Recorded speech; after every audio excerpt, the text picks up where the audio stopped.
Hi guys! This is John and Joyce Vlog, and for today's video nga po, ito po yung mga kaganapan ng lumuwas kami sa Batangas. Kung napanood nyo nga guys yung vlog namin noong February or January ata yun, kung saan ay nagpunta din po kami sa Maynila nung nag-apply si Karang sa trabaho, ay ito naman pong vlog na ito ay kaibahan nun dahil uuwi na ulit siya. At para din nga guys malinawan yung mga nagtatanong kung bakit nga daw ba uuwi na si Karangi. Mga alas 11 na po ito nung umaga nung makarating kami din sa May Pier. Balik kasabay nga po namin si Tia dahil pinapasabay siya ng anak na at papapuntayin siya doon sa Tanawan, Batangas. Mga isang oras nga din po palang hinintay namin doon sa loob ng pier bago kami tuluyang pinasakay dito sa barko dahil ang dami nga ding pasahero ngayon. Bali nga po ang sasakyan namin barko ay ito pong Montenegro dahil mabilis din sila agad na magbigay ng ticket tapos mabilis din naman po nakapagpasakay kahit na nga po ang daming pasahero. At dahil nga po nagtaka ako kung bakit ba ang daming pasahero ay naalala ko nga pala ay tapos na nga pala ang bakasyon ngayon at malapit na talaga ang pasukan. At dahil nga po alas 12 na talaga ito ng tanghali ay di talagang magutom na.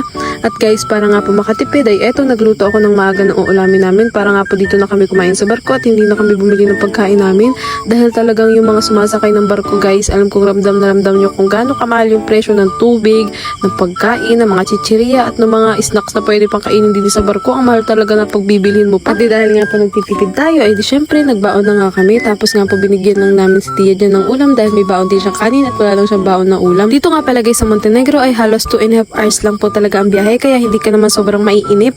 Tapos kapag nakatulog ka pa ay hindi mo namamalayan malapit na agad sa Batangas Pier. Kaya nga po kung makikita nyo punong-puno talaga tapos halos wala na din maupan yung iba dahil nga po ang daming pasahero ngayon. Tapos thank you Lord nga din dahil kahit na nga po may nabalita na may papasok na bagyo ay eto po kalmado pa rin yung dagat. At para nga po sa mga hindi nakakaalam kung paano nga ba pumunta dito sa Mindoro ay kailangan nyo lang po sumakay ng barko dun sa Batangas Pier papunta dito sa Oriental Mindoro.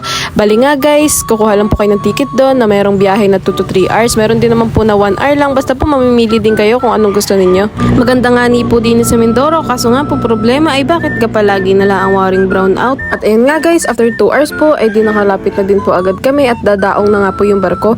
Bali nga guys, naglakad-lakad lang po kami dyan papunta po dun sa sakayan ng bus. Ang sasakyan po sana namin dyan na bus ay yung pong Malbar exit kaso nga po wala pong available kaya po dun lang po kami nyan bababa sa Sambat exit.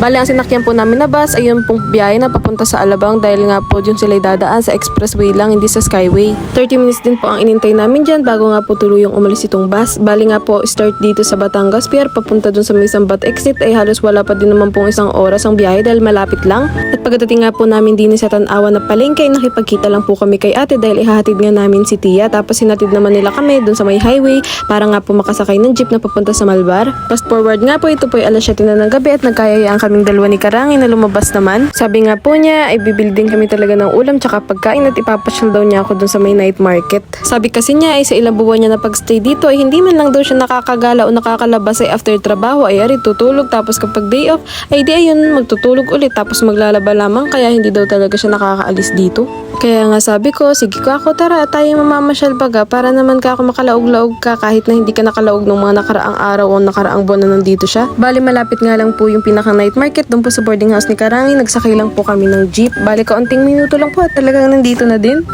Pagkadating nga po namin, eto guys, sobrang dami agad talaga ng mga makikita mo na pagkain at talagang matatakam ka talaga. Abay, umagaw ng pansin sa akin talaga itong turon na to. Guys, sa personal talaga, sobrang laki niya as in parang doble talaga. Aba, hindi pa nga kami nakakatagal din sa pag-iikot ay nakita agad namin yung aming kaklase nung high school.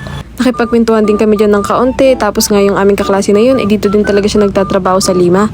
Kami nga po ay nagtitingin-tingin din dahil baka talaga may makasalubong pa kami din na aming mga kakilala dahil halos nga din po yung mga ibang taga Mindoro ay dito nagtatrabaho. At talagang hindi din nagpakabog itong aming kaibigan na ito. Talagang nagpadala pa sa amin itong Japanese cake. Kaming ang dalawa ay tuwang-tuwa dahil unexpected naman na kami bibigyan talaga ni Gaudencio. Kaya nga, thank you Gaudencio. At patuloy nga kami naglibot lang din sa night market. Bali nga po makakakita kayo dito ng mga dessert, kagaya niyan, mga tinapay. Tapos po marami ding mga lutong ulam, mga fried isaw, fried dugo, ganon, mga fishball, kikiam, palamig. Masarap po. Ang hinahanap lang talaga namin yung mga inihaw pero wala po kaming napansin dito na nagtitinda. Yan, bumili din po kami ng buko juice guys. Sobrang sarap as in sobrang solid tapos sobrang mura pa. Pero guys, sa totoo lang, ang binili lang po talaga namin dyan ni Karang ay fried isaw tsaka po fried dugo tapos po itong buko juice dahil dahil nga po talagang tinitipid namin yung pera dahil nga po sabi namin ni Karangi ay kailangan namin magtipid dahil nga po talagang napakamahal ng pamasahe ngayon. Dahil maaga pa nga po ay nagkayayaan naman kami ni Karangi na maglakad din sa Maylima State. Sabi ko nga sa kanya ay kung pwede kami bang maglakad-lakad dito at sabi naman niya ay pwede daw kaming pumasok.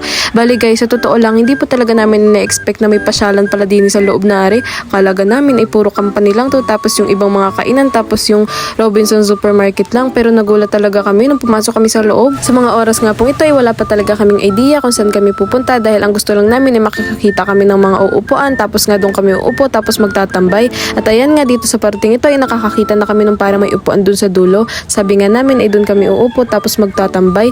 Napapag-usapan namin, sabi namin bakit para bang ang dami mga naglalakad na mga tao-tao dito, kaya nga ayun naglakad-lakad din kami, nakigaya kami din sa mga tao na to. At yun, hanggang sa nagulat kami sa amin nakikita bakit parang ang daming mga rides, ang daming mga restaurants, ang daming mga pwedeng kainan, ang daming mga pwedeng pasyalan, ganun. Patuloy nga lang po talaga kami naglakad dito dalawa ni Karangi dahil sa totoo lang talaga nga pong maaaliw kayo sa inyong makikita. Ang daming mga ilaw, ang daming mga tindahan. Tapos ito na nga po sa paliko na ito, nagulat kami dahil ang dami palang rides na pwedeng mapuntahan doon. Talagang matutuwa lalo na nga kapag may mga kasama kayong mga bata. Ito na nga po, pagpasok talaga namin doon sa pinakang loob, ang dami palang mga tindahan dito, lalo na nga po yung mga mamahalin na tindahan, mga branded, talaga pong ang dami. Kagaya nga po yung mga naiipakita namin. Tapos ang dami din po talagang mga restaurant na pwede kang kumain, ang dami mga bilihan. Tapos ayan, may nakita pa nga po kaming mascot, si Kurumi, tsaka nga po itong isa.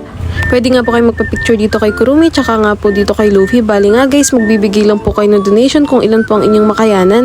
Kaya nga sabi ko kay Karangi, mag-picture naman siya din dahil aroy, minsan lang naman kami makakita ng mga ganing mascot kahit na baga kami matanda na. Alam nyo ba guys, talagang tuwan-tuwa kami ni Karangi dahil talagang nung naglalakad kami dito, ang mga nasasalubong namin, alam niyo yun, ang sosyal, halatang mayayaman, halatang maaalawan sa buhay. Tapos alam niyo, mapapasabi na lang kayo talaga sa sarili ninyo na, hala, parang kailangan pa pala namin kumayod sa buhay para kami maging giniribaga, yung maging komportable yung buhay, yung hindi naman sobrang yaman pero alam mo na talagang komportable sila sa buhay, ganyan.